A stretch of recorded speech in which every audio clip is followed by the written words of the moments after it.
Hello student. Basic mathematics में हम अभी तक डिफरेंशिएशन पढ़ चुके हैं और डिफरेंशिएशन के एप्लीकेशन भी पढ़ चुके हैं। अब नेक्स्ट जो टॉपिक आएगा बेसिक मैथमेटिक्स में वो है इंटीग्रेशन। तो इंटीग्रेशन के कुछ जैसे डिफरेंशिएशन के हमने बहुत सारे फॉर्मूले पढ़े थे, उनको याद किया था, ऐसे ही इंटीग्रेशन के भी बहुत सारे फॉर्मूले हैं, उनको याद करना है।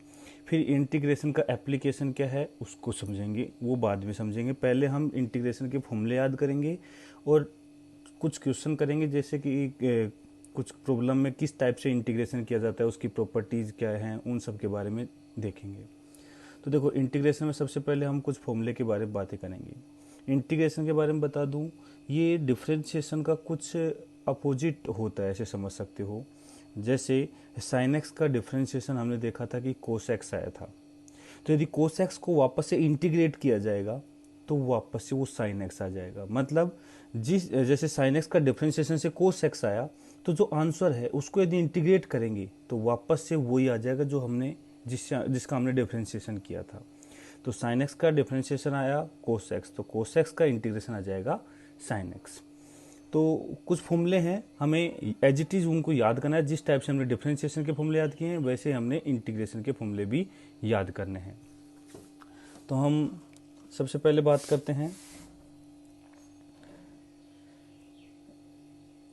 पहला फॉर्मूला है integration of a d x. Integration को लिखने का तरीका है, ये जो साइन है इंटीग्रेशन का साइन है, ध्यान रखना। ए यहाँ कांस्टेंट है, डी एक्स डी के साथ हमेशा साथ में रखा जाता है, ए डी एक्स, ये दोनों हमेशा साथ में रहते हैं। डी एक्स जैसे d y by d x था, ऐसे ये डी एक्स है। तो integration of a d x मतलब हमें ए का इंटीग्रेशन करना है एक्स के रेस्पेक्ट में। यहाँ डी के साथ जो लिखा रहता है उसके रेस्पेक्ट में इंटीग्रेशन किया जाता है, और जो इधर लगा है लिखा है इसका इंटीग्रेशन किया जाता है। तो ए डी एक्स, ए कॉन्स्टेंट है तो इसका इंटीग्रेशन आता है ए एक्स, लेकिन साथ में कुछ कांस्टेंट भी लिखा जाता है, ए एक्स प्लस सी। तो ध्यान रखना, where A and C are constant. A और सी जो है कांस्टेंट हैं, कुछ भी हो सकते हैं, 1 2 3 4 -2 -3 -5 कुछ भी। जैसे फॉर एग्जांपल हमें 2 का इंटीग्रेशन करना है, तो उसका इंटीग्रेशन आएगा 2x प्लस सी। ये सी जो है ये हमेशा इंटीग्रेशन के साथ रखते ही हम, जब भी एक इंटीग्रेशन होगा तो कांस्टेंट साथ में लिखना ही पड़ेगा। ऐसा इसलिए क्योंकि यदि इधर वाले का डिफरेंशिएशन किया जाए, जैसे मैं सपोज कहूँ कि ए एक्स प्लस सी का डिफरेंशिएशन करो, तो देखो बेटा सी तो है कांस्टेंट, तो जैसे इसका डिफरेंशिएशन करेंगे ये तो जीरो हो जाएगा इसका डिफरेंशिएशन, तो बचा ए एक्स का डिफरेंशिएशन होता है ए, क्योंकि x की पावर 1 है तो यहाँ 1 माइनस में करेंगे तो जीरो हो जाएगा, तो ये a बच जाएगा। तो देखो इसका डिफरेंशिएशन करेंगे तो a आ जाएगा, इसका मतलब a का जो इंटीग्रेशन है वो ax प्लस सी रहा होगा। अब देखो c यहाँ 1 हो 2 हो 3 हो 4 हो 0 हो कुछ भी हो, कांस्टेंट से हमें कोई फर्क नहीं पड़ रहा, ये एक कांस्टेंट है, हमेशा इसको हम कांस्टेंट c करके लिख देंगे। तो हर एक इंटीग्रेशन में आगे हम एक कांस्टेंट लगाएंगे। इसका मतलब ये है कि ये कांस्टेंट कुछ भी हो हमें कोई फर्क नहीं पड़ रहा। इसके बहुत सारी पॉसिबिलिटीज़ हैं, जैसे ए एक्स प्लस 0 आ सकता है, ए एक्स प्लस 2 आ सकता है, ए एक्स प्लस 5 आ सकता है, कांस्टेंट कुछ भी हो, इससे इस इंटीग्रेशन में कोई फर्क नहीं पड़ रहा है अपने को। सेकंड बात करते हैं इंटीग्रेशन ऑफ एक्स की power n d x. Integration of x की पावर एन मतलब एक्स यहाँ एक वेरिएबल है और उसकी पावर एन, वेरिएबल की पावर कुछ कांस्टेंट है, एन यहाँ कांस्टेंट है, may be positive may be negative कुछ भी हो सकता है, बस केवल -1 नहीं होगा, ध्यान रखना है अपने को। डी एक्स ये आ गया, एक्स ये डी एक्स का मतलब यह एक्स के रेस्पेक्ट में इंटीग्रेशन है, तो ये फॉर्मूला हो जाएगा एक्स की power n plus 1 upon n plus 1 plus में कुछ कांस्टेंट। ये सी एक कांस्टेंट है, हर बार इंटीग्रेशन में आएगा, इसको बार बार नहीं लिखूंगा मैं, ये कांस्टेंट है, मतलब इंटीग्रेशन लिखेंगे लेकिन बार बार नहीं बताएंगे कि सी कांस्टेंट है। तो देखो डिफरेंशिएशन में हम क्या करते थे, पावर नीचे लाते थे, एक पावर कम करते थे, लेकिन इंटीग्रेशन में पावर एक बढ़ा देते हैं और डिवाइड कर देते हैं n प्लस 1 से। यहाँ पे n is not equal to -1, n -1 नहीं होगा, बाकी सब के लिए फॉर्मूला लगेगा। नेक्स्ट इंटीग्रेशन ऑफ ए की power X D x, integration of A की power X D X. A की पावर एक्स का इंटीग्रेशन जो होता है, जैसे डिफ्रेंशिएशन की बात करें तो ए की power X into L N A होता था, यहाँ हो जाएगा ए की power X upon log base E A, मतलब एल एन ए है, ए की power X upon L N A plus कुछ कांस्टेंट तो रहेगा ही रहेगा। ये ए की पावर एक्स है, यहाँ ये कांस्टेंट की पावर वेरिएबल है, एक्सपोनेंशियल फंक्शन है, ध्यान रखना। और ये एक्स की पावर एन, ये एक्स वेरिएबल है, पावर कांस्टेंट है, यहाँ पावर बेस वेरिएबल है, पावर सॉरी बेस कांस्टेंट है, पावर वेरिएबल है। इन दोनों में डिफरेंस मेरे ख्याल से अभी तक समझ में आ गया होगा। नेक्स्ट बात करते हैं इंटीग्रेशन ऑफ ई की पावर एक्स डी एक्स। बेटा देखो ई की पावर एक्स, ये भी एक कांस्टेंट की पावर वेरिएबल है, तो सेम यही है, तो यहाँ ई की पावर एक्स आएगा divide by l n e हो जाएगा। तो देखो जब बेस और पावर दोनों सेम हो जाएंगे तो एल एन ई हो जाएगा 1, तो ये 1 हो जाएगा, तो इसको लिखने की जरूरत नहीं है, तो सिंपल इसको लिख सकता हूँ ई की पावर एक्स प्लस कॉन्स्टेंट। ये ध्यान रखना, ई की पावर एक्स डी एक्स का इंटीग्रेशन होता है ई की पावर एक्स प्लस कॉन्स्टेंट। इसके अलावा एक फॉर्मूला और याद रखना है तुम्हें, इंटीग्रेशन ऑफ ई की power minus x D x, ये होता है माइनस ऑफ ई की power minus x plus constant. यहाँ जब ऊपर एक्स के साथ माइनस होता है तो माइनस बाहर भी आ जाता है यहाँ पे। इसके बाद 6 बात करें, integration of 1 by x D x. देखो 1 बाई एक्स, ये मैंने कहा था कि इस फॉर्मूले में एक्स की पावर एन में एन माइनस 1 नहीं हो सकता। देखो माइनस 1 होगा तो ये 1 बाई एक्स बनेगा, तो 1 बाई एक्स का फॉर्मूला अलग से याद रखते हैं हम। तो integration of 1 by x D x जो होता है, ये होता है एल एन एक्स, मतलब लोग base E x plus constant. 1 by x D x का इंटीग्रेशन एल एन एक्स होता है, ये ध्यान रखना होता है। लोग बेस ई को मैं एल एन भी लिख सकता हूँ, एल एन एक्स। इसके बाद यदि बात करें integration of sine x D x, integration of sine x. देखो साइन एक्स किसका डिफ्रेंशिएशन होता था, हमें पता है कोस एक्स का डिफ्रेंशिएशन माइनस साइन एक्स होता था, तो साइन एक्स का जो इंटीग्रेशन है वो माइनस कोस एक्स होगा। वैसे हमें ये फॉर्मूले याद रखने, कुछ ऐसा तरीका बनाने के बजाय इसको याद रख लो, ज़्यादा बेटर है। साइन एक्स का इंटीग्रेशन हो गया माइनस कोस एक्स। इसके बाद integration of cos x D x, तो देखो कोस एक्स डिफ्रेंशिएशन होता है साइन एक्स का, तो ये हो जाएगा साइन एक्स प्लस कुछ कांस्टेंट। कांस्टेंट हमेशा आएगा इसके साथ, तो ये फॉर्मूले हमें एज इट इज याद होने चाहिए। इसके बाद 9th फॉर्मूला है integration of sec square x D x. तो देखो हमें पता है 10x का डिफरेंशिएशन होता है सेक स्क्वायर एक्स, तो सेक स्क्वायर का इंटीग्रेशन हो जाएगा 10x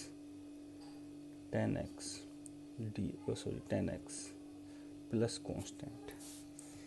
इसके बाद नेक्स्ट बात करते हैं integration of cosec square x D x. Cosec square का किसका डिफरेंशिएशन होता है, माइनस कोट एक्स का प्लस कांस्टेंट। इसके बाद है integration of sec x into 10x d x. तो देखो सेक एक्स 10x डिफरेंशिएशन होता है सेक एक्स का, तो ये इंटीग्रेशन हो जाएगा सेक एक्स प्लस सी।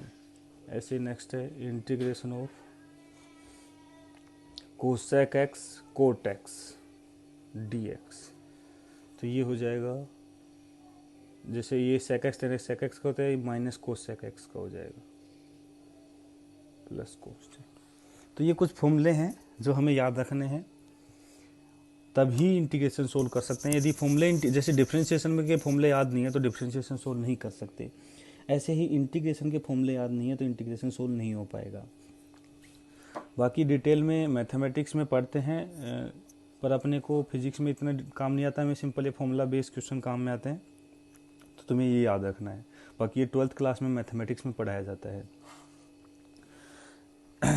इसके बाद कुछ एक आध प्रॉपर्टी है वो भी याद रखनी चाहिए अपने को। नोट प्रॉपर्टी क्या है, एक तो ये कि यदि ऐसा लिखा हुआ है integration of A of f of x D x. यहाँ है ए कांस्टेंट है और एक एक्स का फंक्शन है, मतलब एक्स के फंक्शन के साथ कुछ कांस्टेंट मल्टीप्लाई में किया है डी एक्स, एक्स के साथ इंटीग्रेट करना है इसको। तो देखो जैसे डिफरेंशिएशन में कांस्टेंट बाहर आ जाता था, ऐसे ही इंटीग्रेशन में भी कांस्टेंट बाहर आ जाएगा। मतलब ए एक ऐसा फंक्शन है जो एक्स पे डिपेंड नहीं कर रहा, मतलब एक्स से इंडिपेंडेंट है ये। तो जब एक्स पे डिपेंड ही नहीं कर रहा है तो इस इंटीग्रेशन से बाहर ले सकते हैं। तो ए बाहर आ जाएगा और ये बच जाएगा integration of f of x D x, जिसको मैं सोल्व कर सकता हूँ। मतलब इंटीग्रेशन से कांस्टेंट को बाहर निकाला जा सकता है। ऐसे ही सेकंड बात करें, यदि दो फंक्शन ऐड कर रखे हैं, integration of f of x plus g of x into d x. मतलब हमें इंटीग्रेशन करना है, दो फंक्शन है एक्स के, दोनों को ऐड किया हुआ है या सब्ट्रैक्ट किया हुआ है, जो भी है। तो देखो इन दोनों को अलग अलग कर सकते हैं जैसे हम डिफरेंशिएशन में करते थे। तो ये बन जाएगा integration of f of x D x, plus है तो प्लस, माइनस है तो माइनस, integration of g of x D x. और दोनों को इंडिविजुअली सोल्व करके ऐड कर दो, या फिर जो सब्ट्रैक्ट है तो सब्ट्रैक्ट कर दो, साइन में कोई चेंज नहीं आएगा। नेक्स्ट थर्ड, ये काफ़ी इम्पोर्टेंट प्रॉपर्टी है, ये ध्यान रखनी है, बहुत ज़्यादा काम आती है। ये क्या है, if integration of small F of x D x, integration of small F of x D X is equal to capital F of X. यदि small F of x D x का जो इंटीग्रेशन है capital F of x plus कुछ constant है, then integration of small F of A x plus B, F of A x plus B D X will be equal. मतलब देखो हमने किया क्या है, यदि x का फंक्शन है कोई तो उसका इंटीग्रेशन x में कुछ कैपिटल एफ एक्स आ रहा है। मतलब फॉर एग्जांपल यदि मैं लेता हूँ कि ये एफ जो है, स्मॉल एफ जो है साइन है, और कैपिटल एफ जो है वो माइनस कोस है, तो ये साइन एक्स, तो ये माइनस कोस एक्स है। इसकी जगह x की जगह यदि ए एक्स प्लस बी हो, मतलब साइन ए एक्स प्लस बी हो, तो यहाँ जो इंटीग्रेशन आएगा वो आएगा कैपिटल एफ ऑफ एक्स की जगह आ जाएगा A x plus B divide by, देखो इस फंक्शन में तो एज इट इज वही आ गया जो उस फंक्शन में लिखा हुआ था जिसका ये वेरिएबल है, लेकिन डिवाइड में x का कोफिशिएंट भरा जाएगा। यहाँ जो x का कोफिशिएंट है, पॉजिटिव है तो पॉजिटिव, निगेटिव है तो निगेटिव, x का जो कोफिशिएंट है उसको यहाँ डिवाइड में कर देंगे प्लस कांस्टेंट। ये हमें ध्यान रखना है, काफ़ी काम आती है।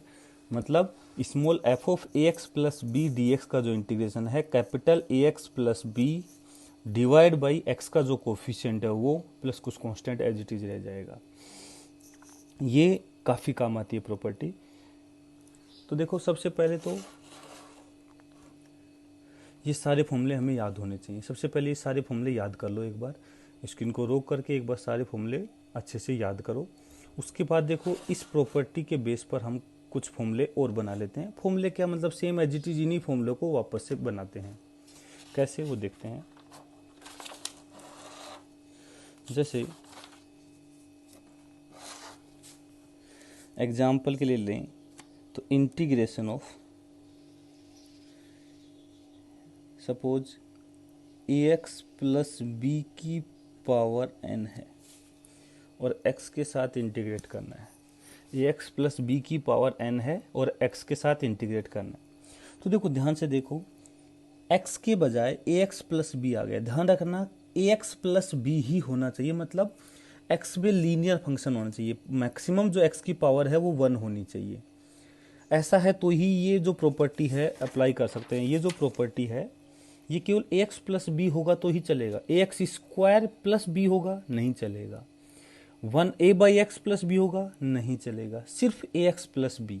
यहाँ b कुछ भी हो सकता है, a कुछ भी हो सकता है, लेकिन x में लीनियर फंक्शन होना चाहिए। x की पावर में 1 के अलावा कुछ नहीं होना चाहिए। यहाँ ऐसा भी हो सकता है सिंपल ए एक्स बी 0 हो जाए, इससे कोई फर्क नहीं पड़ रहा। में सिंपल ए एक्स है उससे कोई मतलब नहीं है। बी 0 भी हो सकता है, बी पॉजिटिव भी हो सकता है, बी निगेटिव भी हो सकता है, ए पॉजिटिव भी हो सकता है, निगेटिव भी हो सकता है। अब देखो ऐसा है तो ये करेंगे, अदरवाइज ऐसा करने की ये जो है फॉर्मूला फिर नहीं लग पाएगा। जैसे यहाँ लिखा हो ए एक्स स्क्वायर प्लस बी, तो ऐसा नहीं है a x square plus B रख देंगे, नहीं, ये सिर्फ ए एक्स प्लस बी टाइप के प्रॉब्लम के लिए ही एप्लीकेबल है। तो यहाँ देखो हम एक इंटीग्रेशन कर रहे हैं, integration of A x plus b की पावर एन डी एक्स। तो ये जो इंटीग्रेशन है, यहाँ हम x की पावर n का फॉर्मूला जानते हैं। x की पावर n का फॉर्मूला होता है x की power n plus one divide by n plus one, लेकिन यहाँ x ना होकर के ax प्लस बी लिखा है, लीनियर फंक्शन है। तो हमने अभी देखा कि इसका जो इंटीग्रेशन x की पावर n का होता है x की power n plus one upon n plus one, तो एज इट इज़ वो इंटीग्रेशन कर दो, लेकिन x की जगह क्या रख दो, ax प्लस बी। जो इंटीग्रेशन होता था पावर में एक बढ़ा दिया, n plus one divide by n plus one. यहाँ तक देखो ये मैंने एक प्रकार से लिखा है x की power n plus one upon n plus one, बस x की जगह पूरा लिख दिया ax प्लस बी, क्योंकि फंक्शन भी ऐसा था। लेकिन अभी इंटीग्रेशन कंप्लीट नहीं है, जो x का कोफिशिएंट है उससे इसको डिवाइड भी करना पड़ेगा, तो a से यहाँ डिवाइड भी करेंगे। अब ये इंटीग्रेशन कंप्लीट है, प्लस कांस्टेंट हो जाएगा। ये कांस्टेंट लिखना चाहिए इंटीग्रेशन में हमेशा। जैसे और बात करें, इंटीग्रेशन ऑफ सपोज e की power ax plus B D x, integration of e की power ax plus B D x. तो देखो सिंपल सी बात है कि e की पावर x का डिफ्रेंशिएशन जो इंटीग्रेशन है वो e की पावर x होता है, तो x की जगह ये है तो ये एज इट इज रह जाएगा, तो e की power ax plus b as it is रह जाएगा। लेकिन अभी कंप्लीट नहीं हुआ, x के कोफिशिएंट से इसको डिवाइड भी करना है। अब कुछ कॉन्स्टेंट सी आएगा, जैसे for example integration of sine ax plus b, यहाँ माइनस भी हो सकता है, कोई फर्क नहीं पड़ता, ax प्लस बी हो या ax माइनस बी हो, dx। देखो साइन एक्स का इंटीग्रेशन हमें याद होना चाहिए, साइन एक्स का इंटीग्रेशन होता है माइनस कोस एक्स, तो यहाँ साइन का तो ये माइनस कोस बन जाएगा, लेकिन x की बजाय ax प्लस बी है तो प्लस बी आ जाएगा, माइनस बी है तो माइनस बी आ जाएगा, लेकिन x के कोफिशिएंट से डिवाइड भी करना है, प्लस कुछ कांस्टेंट आ जाएगा। तो ये x के कोफिशिएंट से डिवाइड करना नहीं भूलना है, ये ध्यान रखना है।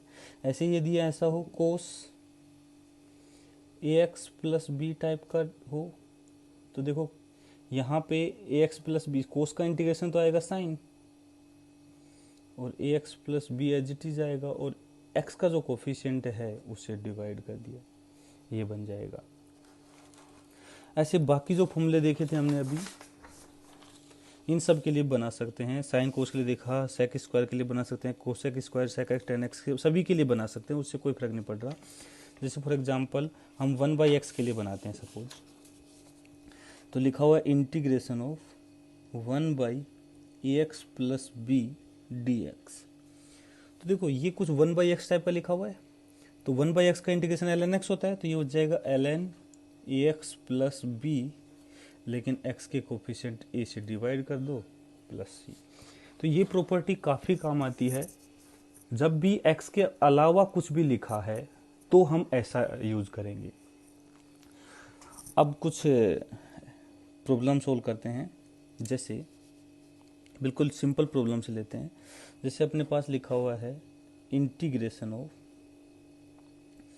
X square plus 2x plus 3 dx, ये इंटीग्रेशन करना है, x square plus 2x plus 3 dx।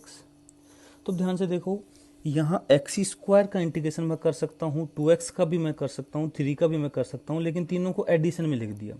तो मैंने कहा जब तीनों ऐड में लिख रखे हैं तो तीनों को अलग अलग कर सकते हैं, तो तीनों को अलग कर दो। तो यह आ जाएगा integration of x square D x plus integration of 2x dx plus integration of 3 dx। अभी तक मैंने कुछ नहीं किया, सिंपल तीनों को अलग अलग कर दिया। अब इंटीग्रेशन कर रहा हूँ एक्स स्क्वायर, ये एक्स की पावर n वाला फॉर्मूला लगेगा, तो पावर एक बढ़ा देंगे, तो एक्स की पावर 2 प्लस वन मतलब 3 अपॉन 2 प्लस वन, जो पावर बढ़ाई है उसी से इसको डिवाइड भी करना पड़ेगा अपॉन 3। ऐसे ट्वाइस ऑफ एक्स की पावर 1 प्लस वन, ये हो जाएगा 2 divide by 2 plus 3 into x की पावर, ये कांस्टेंट का तो मल्टीप्लाई कर देंगे 3x हो जाएगा, प्लस कुछ कांस्टेंट। देखो इसका भी कांस्टेंट आएगा, इसका भी कांस्टेंट आएगा, इसका भी कांस्टेंट आएगा। इसका मतलब नहीं है यहाँ 3 से लिख दें, क्योंकि मुझे पता है तीनों कुछ कांस्टेंट है, वो मुझे पता तो है नहीं, लेकिन तीनों कांस्टेंट ऐड होकर के भी तो एक कांस्टेंट ही बनेगा, तो उसको मैंने सी लिख दिया यहाँ। इस सी की वैल्यू कुछ भी हो सकती है, इसलिए मैंने बार बार हर एक का अलग अलग सी लिखने की जरूरत नहीं है, ओवरऑल इंटीग्रेशन का एक कांस्टेंट लिख देंगे। तो अपने पास ये आ गया एक्स क्यूब बाई 3 और 2 से 2 कैंसिल हो गया, plus X square plus 3x plus C, ये आ गया। तो देखो बार बार अब हम ऐसा नहीं करेंगे कि तीनों को पहले अलग अलग लिखें फिर इंटीग्रेशन करें, हम सीधा इस स्टेप का इंटीग्रेशन करेंगे, इसका इंटीग्रेशन करेंगे, इसका इंटीग्रेशन करेंगे और प्लस कांस्टेंट लिख देंगे, ये ही कंप्लीट इंटीग्रेशन हो जाएगा। तो देखो ये है तीनों ऐड कर रखे हैं, यहाँ सब्ट्रैक्ट भी होते तो यहाँ माइनस साइन रह जाते और कोई चेंजेज नहीं होते। मतलब जब दो या उससे ज़्यादा फंक्शन ऐड या सब्ट्रैक्ट कर रखे हैं तो इंडिविजुअल सभी को इंटीग्रेट करके जो ऐड कर रखा है उसको ऐड कर दो, जो सब्ट्रैक्ट कर रखा है उसको सब्ट्रैक्ट कर दो, ये उसका इंटीग्रेशन आ जाएगा।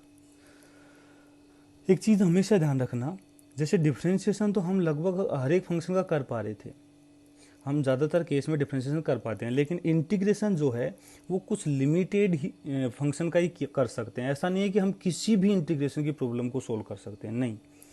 हमें जो फॉर्मूले दे रखे हैं, हमने जो अभी फॉर्मूले लिखे थे, ये जो इंटीग्रेशन इन फॉर्मूलों में सेट हो पाए वही इंटीग्रेशन हम सोल्व कर सकते हैं, सारे इंटीग्रेशन सोल्व करना पॉसिबल नहीं है। तो हमें बस जो प्रॉब्लम हमारी है उनको इन फॉर्मूलों में सेट करो और उसको सोल्व करने की कोशिश करो। यदि इनमें नहीं सेट हो पा रहा तो वो इंटीग्रेशन हम सोल्व नहीं कर सकते। तो ऐसा नहीं है कि कोई भी फंक्शन उठाए उसको इंटीग्रेट करने लग गए, उसके लिए हर एक फंक्शन को इंटीग्रेट करना पॉसिबल नहीं होता है, ये हमेशा ध्यान रखना चाहिए। इसके बाद और कुछ और प्रॉब्लम लेते हैं, जैसे इंटीग्रेशन ऑफ x की पावर 3 प्लस 3 की पावर x plus sign x dx, ये इंटीग्रेशन करना है। x की पावर 3 प्लस 3 की पावर x plus sign x dx। तो अब देखो फिर से तीनों को ऐड कर रखा है, तो यहाँ x की पावर 3 का इंटीग्रेशन हो जाएगा x की पावर 3 प्लस 1 4/4। ध्यान से देखो, ये x की पावर n वाला फॉर्मूला लगेगा यहाँ, तो पावर 1 बढ़ गई और 4 से डिवाइड भी कर दिया, प्लस। अब देखो यहाँ भी गलती से कई बार क्या करते हैं, पावर 1 बढ़ा देते हैं, उससे डिवाइड करते हैं, तो 3 की पावर x प्लस 1/x+1, बेटा गलत है वो। ये है वेरिएबल की पावर में, देखो कांस्टेंट है, और यहाँ कांस्टेंट की पावर में वेरिएबल है, ये एक्सपोनेंशियल फंक्शन है, ये a की पावर x वाला फॉर्मूला लगेगा यहाँ पे। तो यहाँ लगेगा 3 की पावर x का इंटीग्रेशन हो जाएगा 3 की पावर x डिवाइड में कर देंगे ln 3, log बेस e 3 है, प्लस साइन x का इंटीग्रेशन होता है माइनस कोस x, तो यहाँ प्लस के बजाय साइन आएगा माइनस कोस x प्लस कुछ कांस्टेंट। तो इस टाइप से देखो तीनों का इंडिविजुअल इंटीग्रेशन करके हमने उनको उसी साइन के साथ लिख दिया है और प्लस में कुछ कांस्टेंट लगा दिया है, ये इसका इंटीग्रेशन आ जाएगा। इसके बाद कुछ और प्रॉब्लम लेते हैं, जैसे इंटीग्रेशन ऑफ, हमारे पास लिखा हुआ है suppose √x plus 1/x √x dx, √x plus 1/x √x dx, इसका इंटीग्रेशन करना है। तो देखो रूट एक्स का जो इंटीग्रेशन, इसको तो पहले थोड़ा सिंपल फॉर्म में लिख लेते हैं, इसको लिखते हैं x की पावर 1/2 प्लस, ये देखो x की पावर 1 ये है, x की पावर 1/2 ये है, जब दोनों को मल्टीप्लाई करेंगे तो पावर ऐड हो जाती है, तो x की पावर 1 प्लस x की पावर 1/2, तो 1 प्लस 1/2 हो जाएंगे 3/2, और ये ऊपर जाएगा तो -3/2, तो इसको लिख सकता हूँ x की पावर -3/2 इंटू dx। सबसे पहले ऐसे फॉर्म में चेंज कर लो, जो पावर जो है उनको सोल्व करके ऐसे लिख लो। अब देखो वेरिएबल की पावर में कुछ कांस्टेंट है दोनों, तो दोनों को अलग अलग इंटीग्रेट कर दो, तो यहाँ पे जो इंटीग्रेशन आएगा x की पावर 1/2 का आएगा x की power 1/2 plus 1 upon 1/2 plus 1 plus x की पावर -3/2 प्लस 1 अपॉन -3/2 प्लस 1 और प्लस में कुछ कांस्टेंट, तो इंटीग्रेशन सोल्व हो गया। तो ये हो जाएगा x की पावर 3/2 और यहाँ से बनेगा 1/2 + 1 3/2, तो ये बन जाएगा 2/3। तो 2/3 और x की पावर 3/2, x की पावर 3/2 को लिख सकता हूँ x√x। देखो x की पावर 3/2 ही लिखा हुआ है, ये x√x हो जाएगा। प्लस ये हो गया -3/2 + 1, तो देखो -1/2 बच जाएगा। x की पावर -1/2 का मतलब होता है 1/√x, और ये भी -1/2 है, तो ये प्लस की बजाय यहाँ माइनस साइन आ जाएगा और 1/2 का 2 ऊपर आ जाएगा और ये बच जाएगा नीचे √x प्लस कुछ कांस्टेंट। तो ऐसे सिंपल सोल्व करना आना चाहिए। तो देखो इंटीग्रेशन बहुत इजी है। हमें सबसे पहले इंटीग्रेशन को कुछ इस फॉर्म में लिखना पड़ेगा कि जो हमने फॉर्मूले याद किए हैं उन फॉर्मूले से उनको सोल्व किया जा सके। जैसे एक एग्जांपल लेते हैं, suppose integration of sin 2x dx, ये करना है integration of sin 2x dx। अब देखो sin x का इंटीग्रेशन तो मैं जानता हूँ माइनस कोस x होता है, लेकिन ये sin x नहीं है, sin 2x है। तो ध्यान रखना यहाँ चेन रूल जैसी कोई चीज़ नहीं होती, जैसे चेन रूल हुआ, प्रोडक्ट रूल हुआ, डिवीजन रूल हुआ, ये सिर्फ और सिर्फ डिफरेंशिएशन में काम आते हैं कि सबसे पहले बाहर वाले फंक्शन का डिफरेंशिएशन, फिर उसके अंदर वाले, फिर सभी को मल्टीप्लाई कर दो। इंटीग्रेशन में ऐसा मत कर देना। इंटीग्रेशन में ऐसा कोई प्रॉपर्टी नहीं होती कि चेन रूल जैसा या प्रोडक्ट रूल या डिवीजन रूल लगाएं। प्रोडक्ट रूल में दो फंक्शन प्रोडक्ट में है तो एक का डिफरेंशिएट करो, दूसरे को एज इट इज, ये सब डिफरेंशिएशन के हैं। इंटीग्रेशन में बिल्कुल भी यूज नहीं करने हैं। इंटीग्रेशन में प्रोडक्ट रूल, डिवीजन रूल या चेन रूल, ऐसा कोई रूल नहीं होता है, ये ध्यान रखना। मतलब यहाँ तुम कहो कि साइन का इंटीग्रेशन कर दो फिर 2x का इंटीग्रेशन कर दो, दोनों को प्रोडक्ट में लिख दो, बेटा गलत हो जाएगा वो, ऐसा कोई तरीका नहीं है। तो देखो साइन x का इंटीग्रेशन होता है माइनस कोस x। अब साइन 2x का कैसे निकालें? तो सबसे पहले देखो ये कुछ लिखा हुआ है साइन ax + b वाले फॉर्मेट में, क्योंकि हम जानते हैं because integration of sine ax + b dx जो होता है वो होता है minus cos ax + b divide by a, x का कोफिशिएंट प्लस c, यही होता है। तो क्यों ना इसी प्रॉपर्टी का यूज करें। अब देखो यहाँ b यदि 0 हुआ और a यदि 2 हुआ, तो देखो b 0 होगा तो ये 0 हो ही गया, और a 2 है तो ये बन जाएगा 2x, तो देखो यही तो बन गया। इसका मतलब यहाँ b 0 है और a 2 है, तो ठीक है। इस वाले का जो इंटीग्रेशन आएगा वो आ जाएगा, साइन का इंटीग्रेशन आएगा माइनस कोस, और जो अंदर है उसको एज इट इज लिख दो 2x। यहाँ b 0 था कोई बात नहीं, अंदर एज इट इज लिख दो, डिवाइड बाई जो x का कोफिशिएंट है 2, ये इसका इंटीग्रेशन हो गया प्लस c। तो देखो साइन x का होता है minus cos x, sign 2x का होगा minus cos 2x divide by x का जो कोफिशिएंट है वो। तो इस टाइप से हमें इंटीग्रेशन करना है, कोई चेन रूल लगाने की जरूरत नहीं है।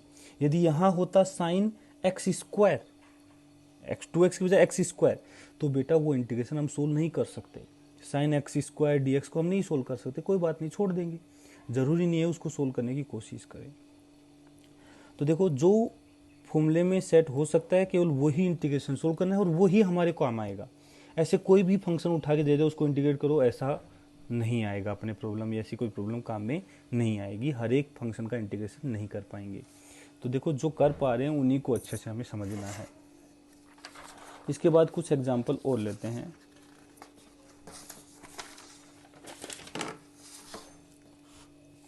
जैसे नेक्स्ट प्रॉब्लम लेते हैं, integration of cos 1 - 3x dx। देखते हैं इसका इंटीग्रेशन कर पाते या नहीं। कोस 1 - 3x dx। अब ध्यान से देखो ये भी साइन ax + b की फॉर्म का ही है। यहाँ a का तो a तो है -3, ध्यान से देखो ax है, x का कोफिशिएंट वाला a होता है, तो ये तो है -3 और b की जगह है 1, तो कोई बात नहीं, तो इसका इंटीग्रेशन हो जाएगा। देखो कोस का इंटीग्रेशन होता है साइन, और जो फंक्शन अंदर है उसको एज इट इज रहने दो, लेकिन डिवाइड करो x के कोफिशिएंट से। 1 से मत डिवाइड कर देना बेटा, x का कोफिशिएंट, और x का कोफिशिएंट 3 नहीं है, -3 है, तो -3 से डिवाइड कर दो, प्लस कुछ कांस्टेंट आ जाएगा। तो ये इसका इंटीग्रेशन बन जाएगा। लेकिन ध्यान रखना यहाँ 1 माइनस 3x, ये x की पावर 1 ही होनी चाहिए। यदि यहाँ 1 माइनस 3x स्क्वायर होता तो इस इंटीग्रेशन को सोल्व नहीं कर पाता मैं, उसको छोड़ देते, हम करते ही नहीं, और ऐसा प्रॉब्लम आएगा ही नहीं एक्चुअल में।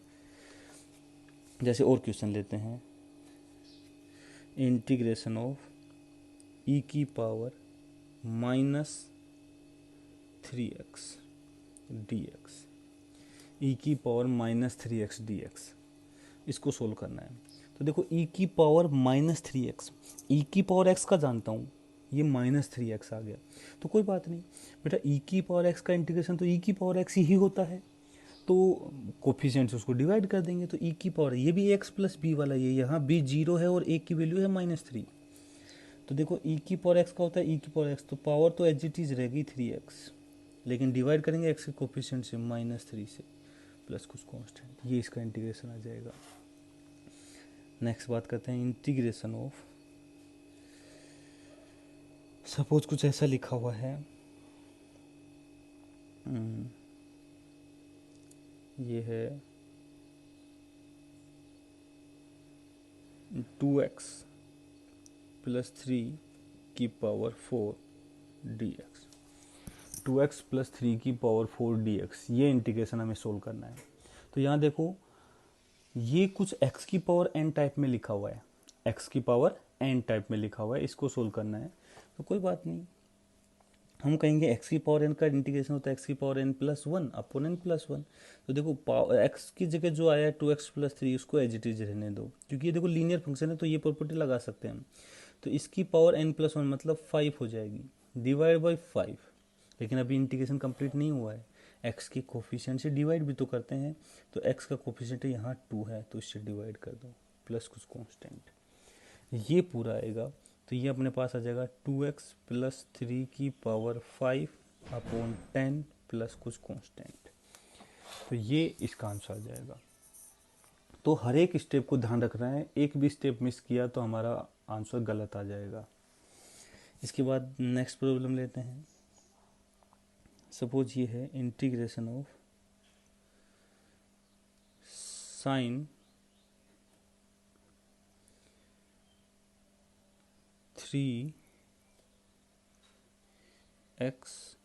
प्लस 5 प्लस 2 की पावर 2x प्लस 3 dx, ये है। तो देखो साइन 3x प्लस 5 प्लस 2 की पावर 2x प्लस 3 dx ऐसा है, तो कोई बात नहीं बेटा, सबसे पहले तो दोनों को अलग अलग कर लो, तो यहाँ पे ये आ जाएगा, ये आ जाएगा इंटीग्रेशन ऑफ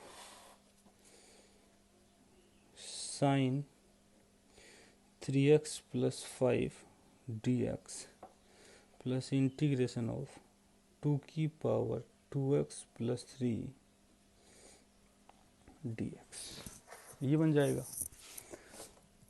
अब देखो इसका अलग से इंटीग्रेशन कर दो, साइन का integration minus cos 3x plus 5 को एज इट इज लिख दो और x के कोफिशिएंट से डिवाइड कर दो, प्लस ये a की पावर x वाला फॉर्मूला लगेगा, a की पावर x का, तो a की पावर x ऐसे कैसे लिख दो, divide by ln a ln 2, और अब देखो x के कोफिशिएंट से डिवाइड भी करना है, तो इसको 2 से डिवाइड भी कर दिया और कुछ कांस्टेंट लिख दिया, ये इसका इंटीग्रेशन बन जाएगा।